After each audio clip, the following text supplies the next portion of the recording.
নমস্কার, জি 24 ঘন্টায় আপনাদের স্বাগত। আপনারা দেখছেন 8টায় সেরা, presented by Subhash Bose institute of hotel management. 1997-এ প্রথম কৃত্রিম উপগ্রহ স্পুটনিক 1-কে মহাকাশে পাঠিয়ে আমেরিকা সহ সারা বিশ্বকে চমকে দিয়েছিল সাবেক সোভিয়েত। করোনা ভ্যাকসিনের দৌড়েও ফের তারা স্পুটনিক দেখাবে বলে গত মাসে দাবি করে মস্কো। আর মঙ্গলবার সরকারি বৈঠকে রাশিয়ার প্রেসিডেন্ট ভ্লাদিমির পুতিন ঘোষণা করে দিলেন তৈরি হয়ে গেছে তাদের ভ্যাকসিন।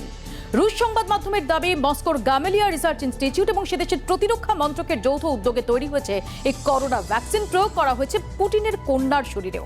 সেপ্টেম্বরে গাম কোভিড ভ্যাক লিও নামে রাশিয়ার ভ্যাকসিনটির পূর্ণ মাত্রায় উৎপাদন শুরু হয়ে যাবে।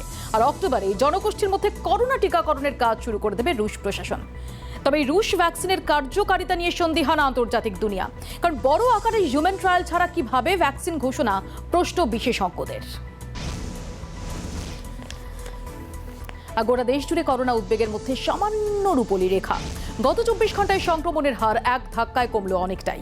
গত 24 ঘন্টায় নতুন করে আক্রান্ত হয়েছেন 53,601 জন, যা সোমবারের পরিসংখ্যানের থেকে অনেকটাই কম। যদিও এই সময়ের মধ্যে রেকর্ড সংখ্যক নমুনা পরীক্ষা হয়েছে দেশে, সংখ্যাটা প্রায় 7 লক্ষের কাছাকাছি। তাই পজিটিভিটির রেটও নেমে গেছে অনেকটাই নিচে, কমেছে মৃত্যুও। গত 24 ঘন্টায় কোভিড আক্রান্ত হয়ে মৃত্যু হয়েছে 871 জনের। সোমবার যে সংখ্যাটা ছিল 1000-এরও বেশি। মৃত্যু হারে প্রথম নেমে গেল 2%-এরও নিচে। বেড়েছে সুস্থতার হারও, আশার কথা শোনাচ্ছেন বিশেষজ্ঞরা। তাহলে কি পিকে পৌঁছে গেছে এদেশে করোনার সংক্রমণ? এবার কি গ্রাফ নিম্নমুখী হওয়ার সম্ভাবনা? তবে একই সঙ্গে তাদের বার্তা, সতর্কতায় ঢিলেমি দিলে হতে পারে সর্বনাশ।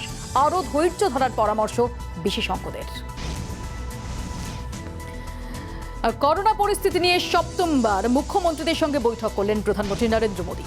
মঙ্গলবার বৈঠকে ছিলেন মমতা বন্দ্যোপাধ্যায় সহ 10 রাজ্যের মুখ্যমন্ত্রী। কেন্দ্রের হিসেব অনুযায়ী এই 10 রাজ্যে মোট সংক্রমিতের 80% রয়েছেন। বৈঠকে মুখ্যমন্ত্রীদের একাধিক পরামর্শ দেন প্রধানমন্ত্রী। বলেন, এই 10 রাজ্য করোনাকে হারাতে পারলে জিতে যাবে দেশ। বাংলা সহ 5 রাজ্যে করোনা পরীক্ষা বাড়াতে হবে। কারো করোনা ধরা পড়ার 72 ঘন্টার মধ্যে কন্ট্যাক্ট ট্রেসিং, ওই এলাকায় স্ক্রিনিং এবং প্রয়োজনীয় পরীক্ষা সেরে ফেলতে হবে। মুখ্যমন্ত্রীদের সঙ্গে বৈঠকে পরামর্শ প্রধানমন্ত্রীর। আজকের ভার্চুয়াল বৈঠকেও প্রধানমন্ত্রীর কাছে পাওনা 53,000 কোটি টাকা দাবি করলেন মুখ্যমন্ত্রী মমতা বন্দ্যোপাধ্যায়। রাজ্যের জন্য ভেন্টিলেটরও চেয়েছেন মুখ্যমন্ত্রী। ভ্যাকসিন নিয়ে কেন্দ্রকে গাইডলাইন জানাতে বললেন মমতা। করোনা মোকাবিলায় ঠিক কি করছে রাজ্য সরকার, প্রধানমন্ত্রীকে তার বিস্তারিত ব্যাখ্যাও দিয়েছেন মুখ্যমন্ত্রী। প্রণব মুখার্জির শারীরিক অবস্থা সংকটজনক। আপাতত ভেন্টিলেশনেই রয়েছেন প্রাক্তন রাষ্ট্রপতি। তার অবস্থার অবনতি হয়েছে জানিয়েছেন চিকিৎসকরা। 4 দিন তাকে পর্যবেক্ষণে রাখার সিদ্ধান্ত নেওয়া হয়েছে। রবিবার বাথরুমে পড়ে মাথায় চোট পান তিনি। অস্ত্রোপচারের আগে তার করোনা টেস্ট হয়। শরীরে কোভিড-19 ধরা পড়ে। এই অবস্থায় প্রণব মুখোপাধ্যায়ের আরোগ্য কামনায় কীর্ণাহারে জপেশ্বর মন্দিরে শুরু হয়েছে পূজা অর্চনা। করা হচ্ছে মৃত্যুঞ্জয় যজ্ঞ।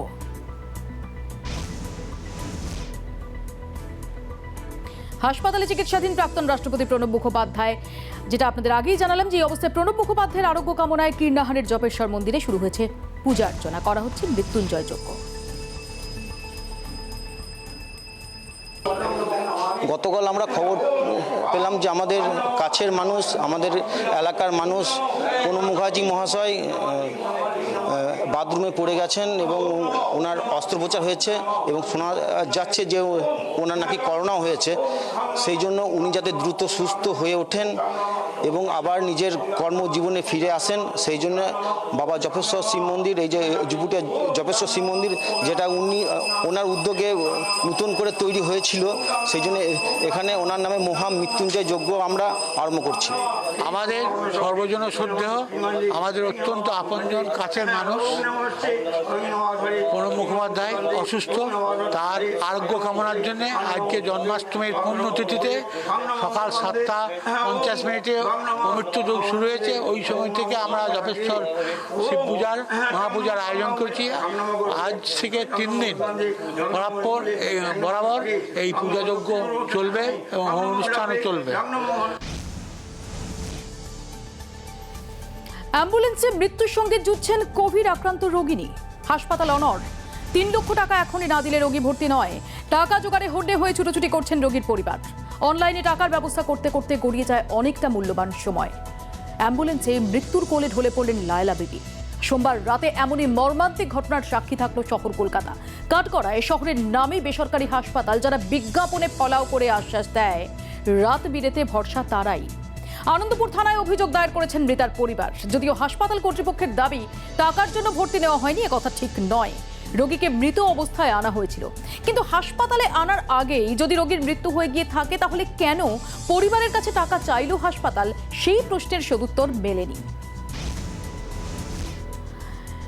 একটি ফেসবুক লাইভ আর তাকে কেন্দ্র করে শোরগোল হাওড়ার জয়সওয়াল হাসপাতালে ভর্তি আছেন Moumita Ghosh, Covid positive. Facebook লাইভে মৌমিতা অভিযোগ করেন হাসপাতালে চূড়ান্ত অব্যবস্থা, শ্বাসকষ্টেও ফিরে দেখছেন না কোনো নার্স চিকিৎসক, এমনকি মিলছে না অক্সিজেনও। এই ফুটেজ ভাইরাল হতেই হাসপাতালে পৌঁছন মন্ত্রী লক্ষ্মীরতন শুক্লা। আক্রান্তদের চিকিৎসার ব্যাপারে আশ্বাস দেন তিনি, তৎপর হয় হাসপাতাল। কিন্তু এরপরই আবারও দানা বাঁধে বিতর্ক। মৌমিতা অভিযোগ করেন লক্ষ্মীরতন শুক্লার আত্মসহায়ক বলে পরিচয় দিয়ে তাকে পোস্ট ডিলিট করার জন্য ফোন করা হচ্ছে। যদিও শুক্লা জানান তার আত্মসহায়ক এমন কোনো ফোন করেননি।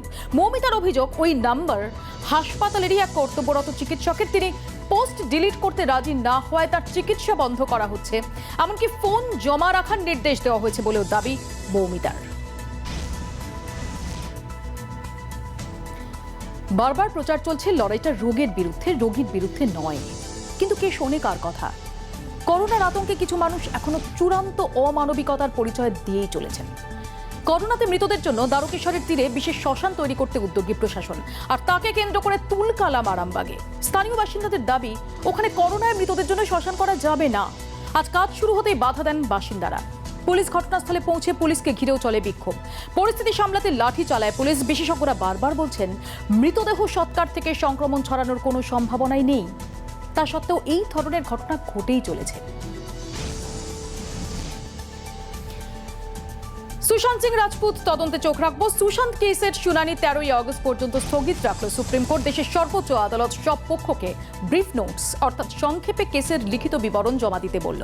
মুম্বাই পুলিশ ও রিয়া প্রায় একই সুরে কেস মুম্বাই থেকে সরানোর এবং সিবিআই এর হাতে যাওয়ার বিরোধিতা করেন। মুম্বাই পুলিশ সুশান্তের full and final forensic report জমা দেয় সর্বোচ্চ আদালতে। বিহার পুলিশ তাদের আবেদনে জানায় মুম্বাই পুলিশের ওপর রাজনৈতিক চাপ আছে, তাই এতদিন তদন্ত ঠিক পথে এগোয়নি। রিয়াকে মুম্বাই থেকে সরিয়ে পাটনায় নিয়ে গিয়ে জিজ্ঞাসাবাদ করলে তবেই কোনো সূত্র মিলতে পারে।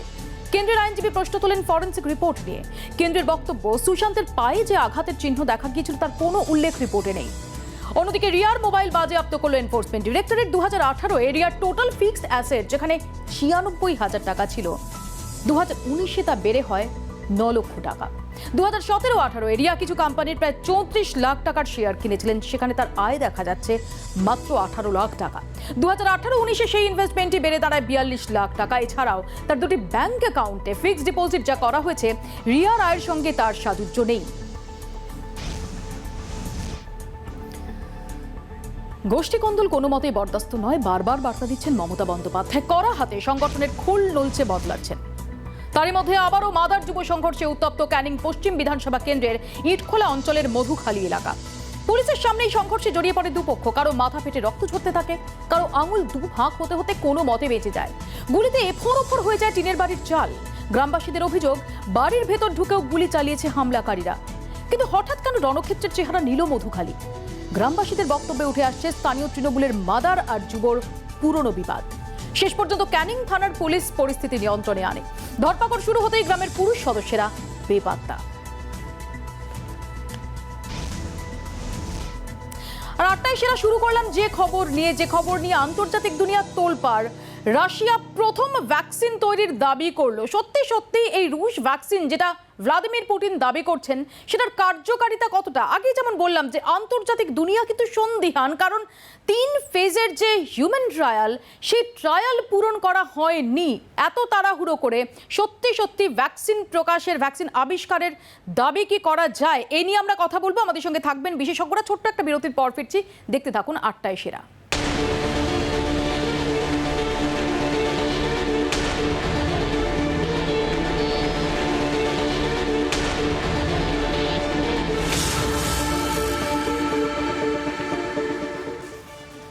জুলাইয়ে প্রথম মানবদেহে পরীক্ষার অগস্টেই তৈরি হয়ে গেল করোনা ভ্যাকসিন। পুতিনের দাবি নিয়ে নানা মহলে সংশয় উঠছে, একাধিক প্রশ্ন। 18ই জুলাই মানবদেহে প্রথম পরীক্ষা শুরুর পর মাত্র 25 দিনের মাথায় 11ই অগস্ট বলা হলো ভ্যাকসিন তৈরি। এটা কি আদৌ সম্ভব? এই নিয়ে আমরা আলোচনা করব। আমাদের সঙ্গে রয়েছেন 3 বিশিষ্ট চিকিৎসক, রয়েছেন ডক্টর দীপ্তেন্দ্র সরকার, রয়েছেন ডক্টর শুদ্ধশত চ্যাটার্জি এবং ডক্টর অলোক রায়। আপনাদের স্বাগত জানাই। আমি চিকিৎসকদের কাছে আসার আগে একবার দেখে নেব যে এই রাশিয়ান ভ্যাকসিন যে স্পুটনিক 5 তা নিয়ে কোথায় কোথায় প্রশ্ন উঠছে। 18ই জুলাই মানবদেহে প্রথম পরীক্ষা শুরুর পর মাত্র 25 দিনের মাথায় 11ই অগস্ট বলা হলো ভ্যাকসিন তৈরি। এটা কি আদৌ সম্ভব?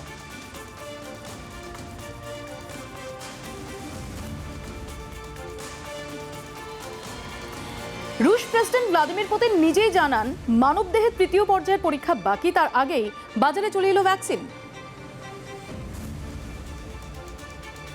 রাশিয়ায় অল্প কয়েকজনের শরীরে পরীক্ষা, বিভিন্ন জনগোষ্ঠীর মধ্যে আলাদাভাবে পরীক্ষা হয়নি। কিভাবে বলা যাবে এটি নিরাপদ?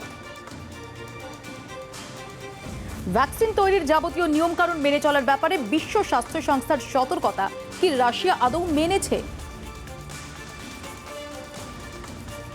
কিভাবে ভ্যাকসিন তৈরি হচ্ছে সে বিষয়ে প্রথম সারির একাধিক সংবাদ মাধ্যমের প্রশ্নের উত্তর কেন এড়িয়ে গেল রাশিয়া? এই সমস্ত প্রশ্নগুলো দানা বাঁধছে। আমি প্রথমে ডক্টর দীপ্তেন্দ্র সরকারের কাছে চলে যাব। ডক্টর সরকার, রাশিয়ান প্রেসিডেন্ট ভ্লাদিমির পুতিন যেটা খুব ফলো করে বলছেন যে বিশ্বে প্রথম ভ্যাকসিন আনলো রাশিয়া, সত্যি সত্যি এই ভ্যাকসিনের কার্যকারিতা নিয়ে কি নিঃসন্দেহ হওয়া যায়?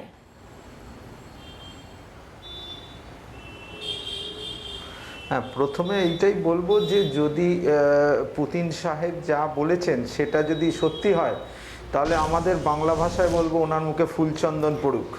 আমরা বিশ্বাস করতে চাইছি যে উনি যেটা বলছেন সেটা সত্য।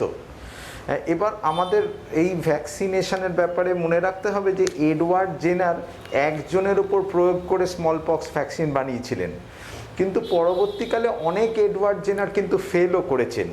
সুতরাং আমরা যখন এই ভ্যাকসিনের দিকে তাকাবো তখন আমাদের তথ্যের উপর বেস করে কথাটা বলতে হবে। এবার চ্যাডক্স 1 যেটা অক্সফোর্ডের ভ্যাকসিন, মডার্না, চায়না সাইনোভ্যাক এবং এই চতুর্থ ভ্যাকসিন যেটা রাশিয়া জ্যামেলিয়া বা স্পুটনিক 5, এই চারটেই কিন্তু ফেজ 3-তে ঢুকলো। এবার আপনি ভালো করে খেয়াল করবেন জ্যামেলিয়া কিন্তু ফেজ 2 কমপ্লিট করে রেজিস্ট্রেশনে চলে গেল। সেটা যদি হয় তাহলে কোভ্যাক্সিনও তো আগামীকাল চাইলে ফেজ 3-তে যাওয়ার আগে, মানে ভারতীয় ভ্যাকসিনটাও কিন্তু চাইলে রেজিস্ট্রেশনে চলে যেতে পারে আগামী 7-10 দিনের মধ্যে। বিশ্বের অন্য দেশগুলো যেটা করছে ফেজ 3 কমপ্লিট না হওয়া পর্যন্ত কেউ কিন্তু রেজিস্ট্রেশন প্রসেস স্টার্ট করছে না। দ্বিতীয় যদি দেখেন তাহলে যে WHO ডোমেনের মধ্যে যে ট্রায়ালের এভিডেন্সগুলো আছে তার মধ্যে দেখবেন আমেরিকার ভ্যাকসিন, ইউকের ভ্যাকসিন এবং ভারতবর্ষের ভ্যাকসিন কিন্তু ব্লাইন্ডেড র্যান্ডোমাইজ কন্ট্রোল ট্রায়াল।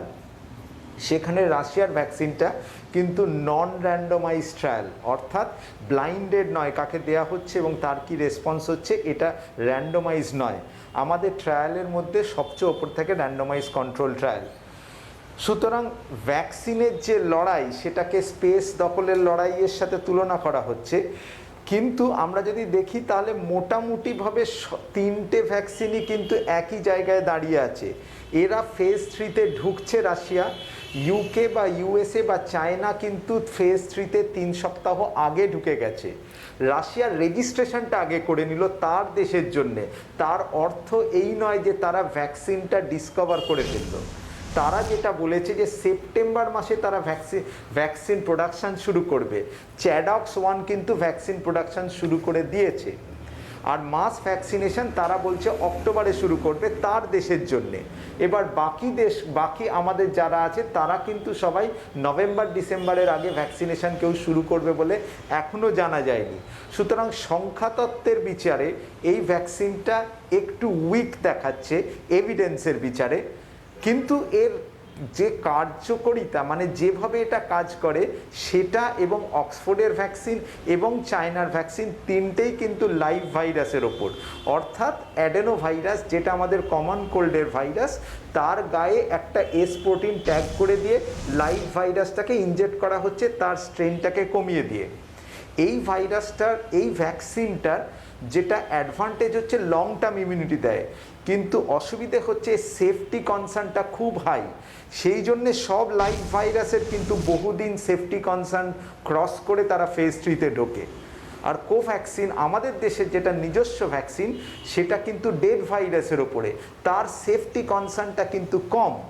সেই কারণে আমরা খুব শর্ট টার্মের মধ্যেও কোভ্যাক্সিন তৈরি করতে পারবো, কিন্তু একটা লাইভ ভাইরাস ভ্যাকসিনকে খুব শর্ট টার্মের মধ্যে তৈরি করতে গেলে আমাদের দুবার ভাবতে হবে। আমি আসবো সেই কারণে- ডক্টর সরকার আপনার কাছে, আমি এখানে একটু শুদ্ধ সত্য চ্যাটার্জির কাছে চলে যাব। ডক্টর চ্যাটার্জি, যেমনটা বলছিলেন ডক্টর সরকার, যে সত্যি সত্যি যদি পুটিনের এই দাবি সত্যি হয় তাহলে তো তার মুখে ফুলছে, এর থেকে ভালো কিছু হতে পারে না। কিন্তু যেটা আপনারাও বিশেষজ্ঞরাও বারবার বলেছেন যে একটা কথা মাথায় রাখতে হবে, যে ভ্যাকসিন কিন্তু দেওয়া হয় সুস্থ মানুষের ওপর প্রিভেনশনের জন্য, কাজে সেখানে বিন্দুমাত্র ঝুঁকির জায়গা সেটা রাখাটা সঙ্গত হবে না। আমরা জানি যে অতি দ্রুত ভ্যাকসিন আসুক, সেটা সবাই চাইছে, গোটা বিশ্ব তাকিয়ে রয়েছে, কিন্তু সেখানে দাঁড়িয়ে বেসিক যে প্রোটোকলগুলো, বেসিক যে পর্যায়গুলো, সেগুলো কোথাও স্কিপ করে যাওয়ার একটা আশঙ্কা দেখা দিচ্ছে না তো এই রাশিয়ান ভ্যাকসিনের ক্ষেত্রে?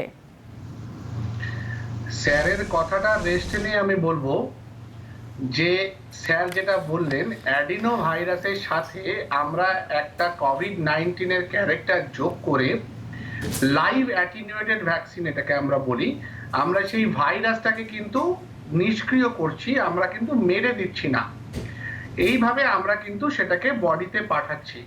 এবারে মাত্র 38 জন হেলদি ভলেন্টিয়ারের উপর পুরো স্টাডিটা হয়েছে। আমাদের দেশের জনসংখ্যা হচ্ছে 138 কোটি, রাশিয়ার জনসংখ্যা এক্স্যাক্টলি হয়তো আমি বলতে পারবো না, কিন্তু সেটা 38 জন হেলদি ভলেন্টিয়ার কিন্তু কখনো রিপ্রেজেন্ট করতে পারে না। তদুপরি আমাদের কিন্তু অনেক পেশেন্ট থাকবে যাদের যে জিনিসটা এখন আমরা ফিল করছি যে কোভিড-19 এফেক্ট করছে তাদেরই, যাদের বেশি কোমরবিডিটিস আছে। তো সুতরাং একটা লাইভ অ্যাটিনিউয়েটেড ভ্যাকসিন একটা কোমরবিডিটি থাকা পেশেন্টকে, যেমন যার হার্টের অসুখ আছে, যার ডায়াবেটিস আছে, যার ক্যান্সার আছে, যার HIV পজিটিভ আছে, তাকে দেয়া কিন্তু ভয়ঙ্কর রিস্কি হয়ে যায় অনেক সময়। অনেক সময় এই ধরনের গ্রুপে, বিশেষ করে ক্যান্সার, কেমোথেরাপি পাচ্ছে, HIV পজিটিভ গ্রুপকে আমরা লাইভ ভ্যাকসিন দিতেই পারি না। হয়তো যেহেতু এটা একটা লাইভ অ্যাটিনিউয়েটেড ভ্যাকসিন, যেটা ইনিশিয়ালি বলেছে যে একটা সেকেন্ড বুস্টারিং এর পর 2 বছর অবধি এটার ইমিউনিটি থাকাটা আশা করা হচ্ছে, কিন্তু লাইভ ভ্যাকসিন কিন্তু খুব রিস্কি ভ্যাকসিন, এবং যে কারণে স্যার খুব যথার্থভাবেই বললেন যে অনেক দিন ধরে এটার একটা কিন্তু ট্রায়াল করা দরকার, এবং অনেক রকম পেশেন্টের উপর অ্যাপ্লাই করে একটা কনক্লুশনে আসা দরকার। 38 জন হেলদি ভলেন্টিয়ারের উপর শুধুমাত্র প্রয়োগ করে তারপর সেটাকে আমি মাস ভ্যাকসিনেশনের দিকে চলে যাব, এবং যেখানে মানুষগুলোর অনেকগুলো কোমরবিডিটি রয়েছে সেখানে কতটা রিস্ক থাকবে এবং কতটা স্মুথলি ভ্যাকসিনটা বেরোবে। একজন হেলদি ভলেন্টিয়ারের একটা সামান্য জ্বর হতে পারে, একদিনের জ্বর হয়েছে পুতিনের মেয়ে, হ্যাঁ, কিন্তু এমনি সেই জিনিসটা যদি একটা সিরিয়াস ইনফেকশনে নিয়ে যায় তাহলে কিন্তু আমরা ওই 1 পা এগিয়ে 100 পা পিছিয়ে আসবো। একেবারে আমি আসবো ডক্টর চ্যাটার্জি আপনার কাছে, আমি ডক্টর রায়ের কাছে এই প্রশ্নে যাব যে 38 জন হেলদি ভলান্টিয়ার, অর্থাৎ বেশ স্বাস্থ্যবান 38 জন স্বেচ্ছাসেবক, তাদের ওপর প্রয়োগ করে কি নিশ্চিত হওয়া যাচ্ছে এর কার্যকারিতা সম্পর্কে, নাকি একটা বড়সড় ঝুঁকির পথে হাঁটছেন ভ্লাদিমির পুতিন? ছোট্ট একটা বিরতির পর এই প্রসঙ্গে ফিরবো, কতটা আশার আলো থাকছে সেটাও জানার চেষ্টা করব। দেখতে থাকুন 8টায় সেরা।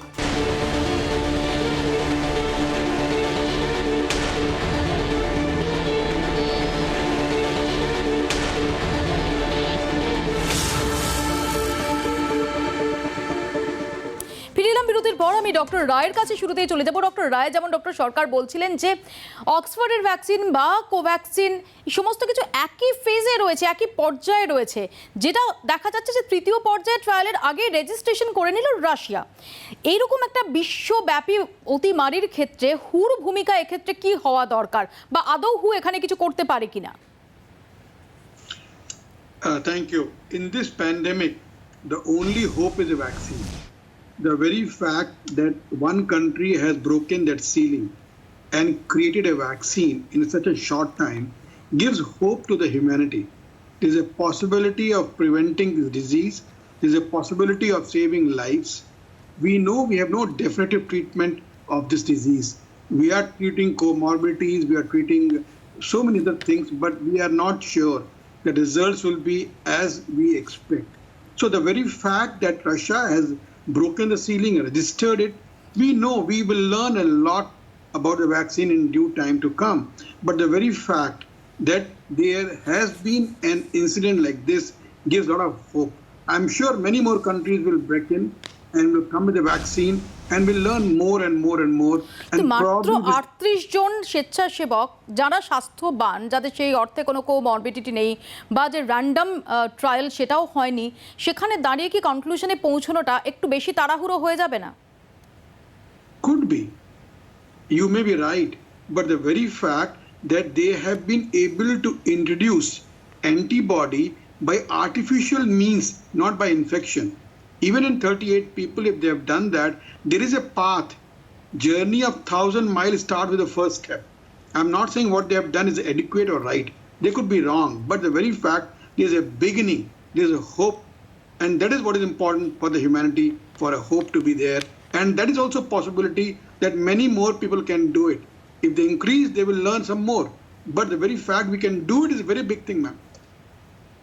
আমি ডক্টর সরকারের কাছে এখানেই যাবো যে ডক্টর সরকার, শুধুমাত্র এই ভ্যাকসিন আবিষ্কারটা যদি শুধুমাত্র চিকিৎসা সংক্রান্ত আসপেক্ট থেকে গুরুত্বপূর্ণ থাকতো তেমনটা তো নয়। আমরা যদি দেখি যে অনেক কিছু এর মধ্যে নির্ভর করছে, আন্তর্জাতিক দুনিয়ায় রাজনীতি থেকে শুরু করে অর্থনীতি সমস্ত কিছু। এবং যে স্পুটনিক এই নামকরণটা থেকে বোঝা যায় যে ঋত গৌরব রাশিয়ার, সেই ঋত গৌরব ফিরিয়ে এনে এই ভ্যাকসিনটা দিয়ে একটা জাহির করার প্রচ্ছন্ন প্রয়াসও খুব স্বাভাবিকভাবেই থাকবে। শুধু রাশিয়ার কেন, বিভিন্ন রাষ্ট্রের ক্ষেত্রেই সেটা থাকার সম্ভাবনা, সেটা খুব নর্মাল। কিন্তু এই ভ্যাকসিনের মতো জিনিসের ক্ষেত্রে সেটা কোথাও বিপজ্জনক হয়ে যেতে পারে না তো?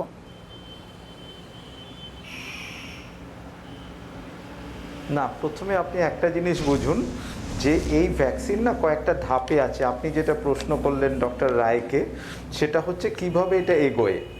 মানে এটা বুঝতে হবে যে একজনের ওপরেও একটা আবিষ্কার করা সম্ভব, কিন্তু এইটাকে কয়েকটা ফেজের মধ্যে দিয়ে যেতে হচ্ছে, কারণ যে আমরা চাই না একজনেরও ক্ষতি হোক।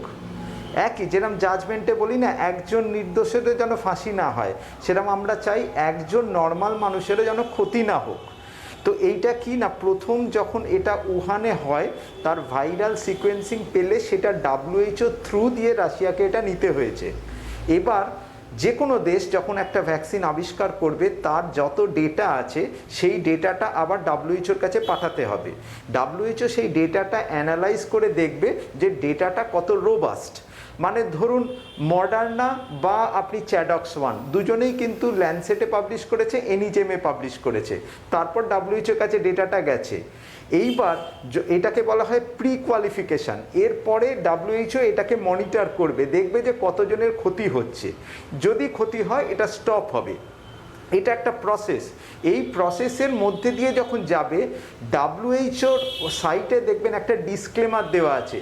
তারা শুধু ফ্যাক্ট যাচাই করে বলবে হ্যাঁ ইট ইজ অ্যাডিকুয়েট, কিন্তু তারা কোনো কমপ্লিকেশান বা সাইড এফেক্টের দায় নেবে না। এটা কিন্তু WHO ডিসক্লেমার দিয়ে লিখেছে। সুতরাং রাশিয়ার ভ্যাকসিনের যা তথ্য সেটা পাবলিক ডোমেনে সবার কাছে এলে আমরা সেটা যদি দেখতে পাই যে অ্যাডিকুয়েট, 38 জন কেন 8 জনেও যদি অ্যাডিকুয়েট আমরা অ্যাকসেপ্ট করব, কিন্তু সেই ডেটাটা must be available in public domain. এই মুহূর্তে কোভ্যাক্সিন থেকে আরম্ভ করে প্রত্যেকটা ডেটা ইজ অ্যাভেলেবল। আর রাশিয়ার ভ্যাকসিনের ফেজ 3 ট্রায়ালের ডেটাটা এখনো অ্যাভেলেবল নয়, আপ টু ফেজ 2 অবধি অ্যাভেলেবল আছে, ফেজ 3 অবধি নেই। কিন্তু আবারও বলছি, যে কোনো আবিষ্কার এই মুহূর্তে একটা ল্যান্ডমার্ক, এবং সেটা যদি একটা পথ দেখায় আমরা হাত জোর করে বলবো যে ওনার মুখে ফুলচন্দন পড়ুক।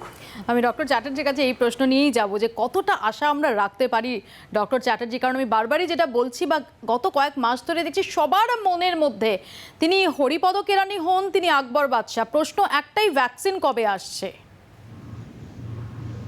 না, এই বিষয়ে তো কোনো সন্দেহ নেই, আমরা নিজেরা ভয়ঙ্কর রকমের ভুক্তভোগী এই জায়গাটায়।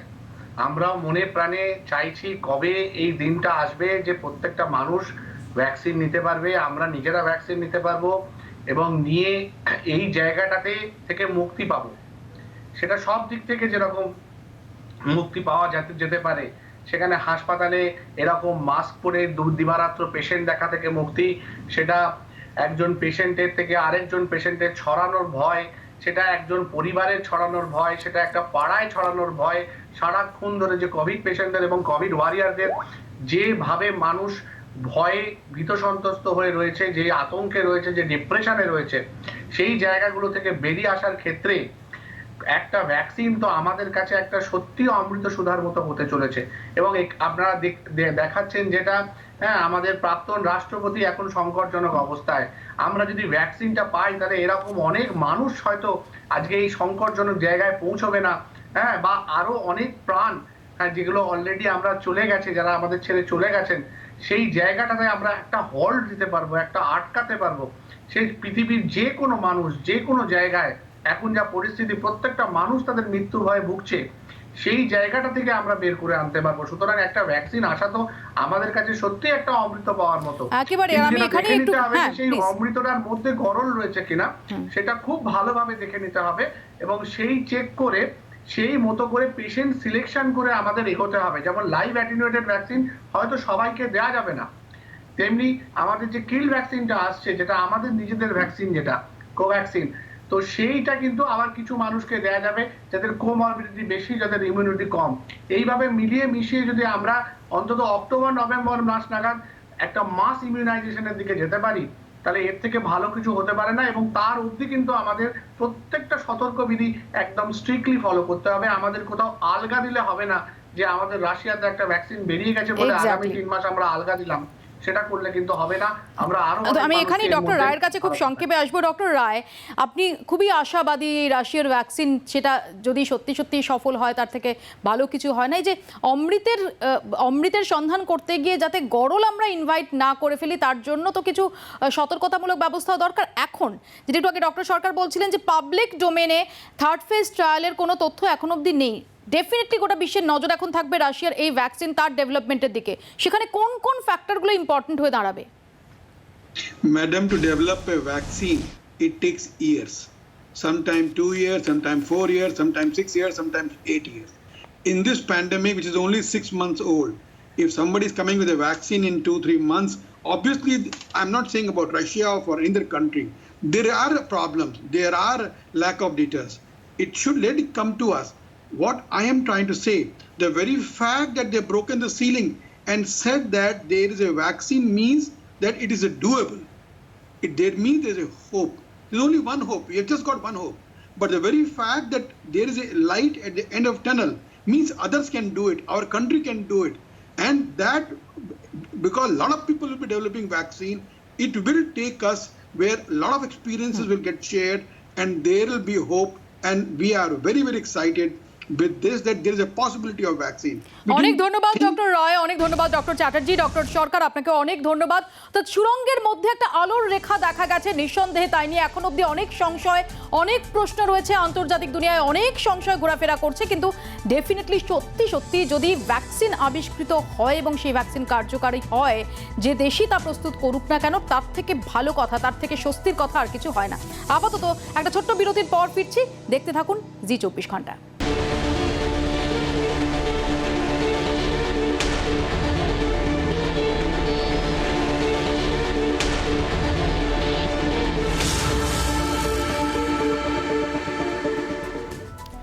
আপনাদের আগে দেখিয়েছি অ্যাম্বুলেন্সে মৃত্যুর সঙ্গে যুঝছেন কোভিড আক্রান্ত রোগিনী। হাসপাতালে অনড় 3 লক্ষ টাকা এখনই না দিলে রোগী ভর্তি নয়। আর একদম এম বাইপাস লাগোয়া একটি বেসরকারি হাসপাতালে ঠিক এই ঘটনাটাই ঘটেছে বলে অভিযোগ।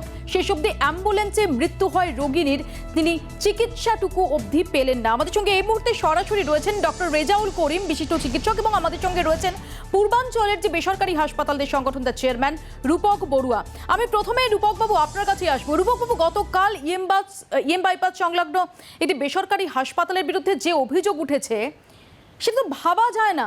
ভর্তির সময় 3 লক্ষ টাকা দিতে হবে, না হলে পেশেন্ট অ্যাম্বুলেন্স থেকে নামবে না, এরকমটা নাকি বলা হয়েছে হাসপাতালের তরফ থেকে। এবং দেখা গেছে যে অ্যাম্বুলেন্সের মধ্যে রোগীর মৃত্যু হয়েছে, মিনিমাম ট্রিটমেন্টটুকু তিনি পাননি। কিভাবে সম্ভব হলো এটা, যেখানে সরকারি বেসরকারি সমস্ত হাসপাতালকে বারবারই মেসেজ দেওয়া হচ্ছে প্রশাসনের তরফ থেকে, মুখ্যমন্ত্রীর তরফ থেকে, যে কেউ যেন চিকিৎসা থেকে বঞ্চিত না হন?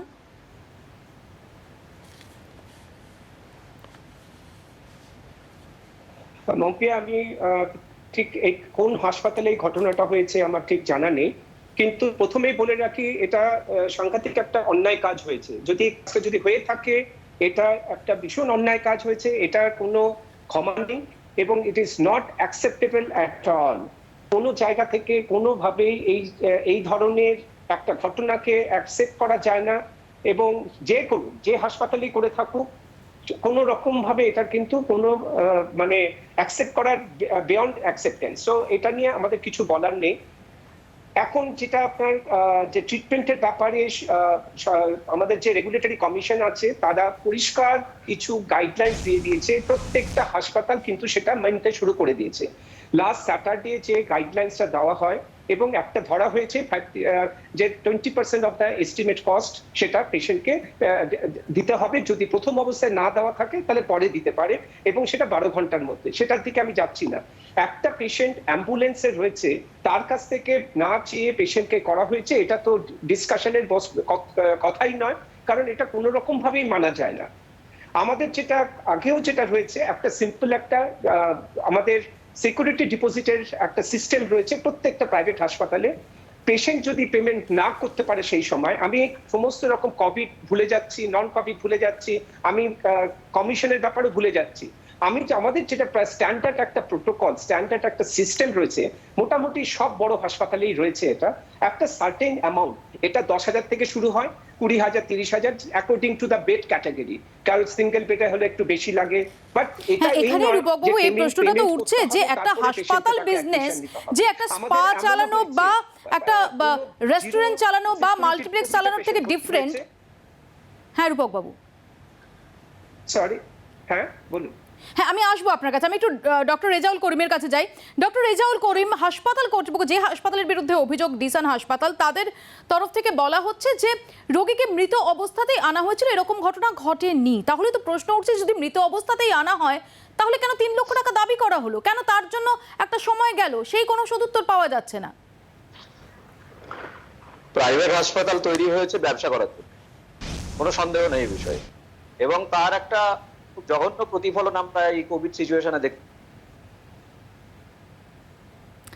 আমাদের যোগাযোগ বিচ্ছিন্ন হয়ে গেছে ডক্টর রেজাউল করিমের সঙ্গে। আমি খুব সংক্ষেপে চলে যাব ডক্টর বড়ুয়া, এই রূপক বাবুর কাছে। রূপক বাবু, এই প্রশ্নটা তো বারবার উঠছে যে, যেটা আমি আগেও বলছিলাম, যে অন্য যে কোনো বিজনেসের সঙ্গে হাসপাতাল বা নার্সিংহোমের বিজনেসের যেটা তফাৎ রয়েছে, এটা তো সবাইকে বুঝতে হবে। বারবার এ ধরনের ঘটনা ঘটছে কেন? দেখুন, কেন হচ্ছে এটা বলা মুশকিল। এই জিনিসটা হবার কথাই নয়। আগে একটা সময় যেটা এই যে ট্রিটমেন্টের কস্ট সম্বন্ধে এত কথা হচ্ছে যে প্রাইভেট হাসপাতালের সম্বন্ধে, আমি একটা জিনিস বলে রাখি যে কোভিড কিংবা নন কোভিড এই ট্রিটমেন্টে কিন্তু কোনো রকম কিন্তু ডিফারেন্ট কিন্তু কোনো সিস্টেম নেই। কোভিড পেশেন্টের ক্ষেত্রে একটা সার্টেন অ্যামাউন্ট একটা ডিপোজিট না হতো, কিন্তু ডিপোজিট না পেলে একদম সংক্ষেপে, আমার সময় একদম সংক্ষেপে। রূপকবাবু সরি, আমি একটু বিরত করছি আপনাকে। ডক্টর করিমের কাছে খুব সংক্ষেপে আমি উত্তর নেব। ডক্টর করিম, একদম সময় শেষ প্লিজ। এটা কলকাতা শহরের বারগুলোতে এরকম করে যে আগে টাকা জমা দিন, কারণ মদ খেয়ে মাতাল হয়ে গেলে তখন আর টাকা ফেরত দেবে না। কোনো হাসপাতালের এই ব্যবস্থা করা উচিত না। একটা পেশেন্ট যিনি জরুরি অবস্থায় যাচ্ছেন এবং মৃতপ্রায় অবস্থায় যাচ্ছেন, তার ইমিডিয়েটলি ট্রিটমেন্ট শুরু করা উচিত। টাকা পয়সার ব্যাপারটা পরে ভাবা যাবে। বিশেষ করে কোভিড সিচুয়েশনে তাদের কোনো দায়িত্ব নেই। তারা টাকা দাবি করলেন, একটা এস্টিমেট ঘুরে বেড়াচ্ছে, সেখানে দেখা যাচ্ছে 10 লক্ষ সামথিং। তার মানে তার 25% হলে কত? 2.5 লক্ষ টাকা। মানুষ কি পকেটে টাকা নিয়ে ঘুরে বেড়াচ্ছে? একদম। এই প্রশ্নগুলো কিন্তু আরো একবার চোখে আঙুল দিয়ে দেখিয়ে দিল গতকাল রাতের এই ঘটনা। আপাতত ডক্টর করিম অনেক ধন্যবাদ, রূপক বাবু ধন্যবাদ আপনাকেও। 8টায় সেরা আমাকে এখানেই শেষ করতে হচ্ছে। দেখতে থাকুন জি 24 ঘন্টা।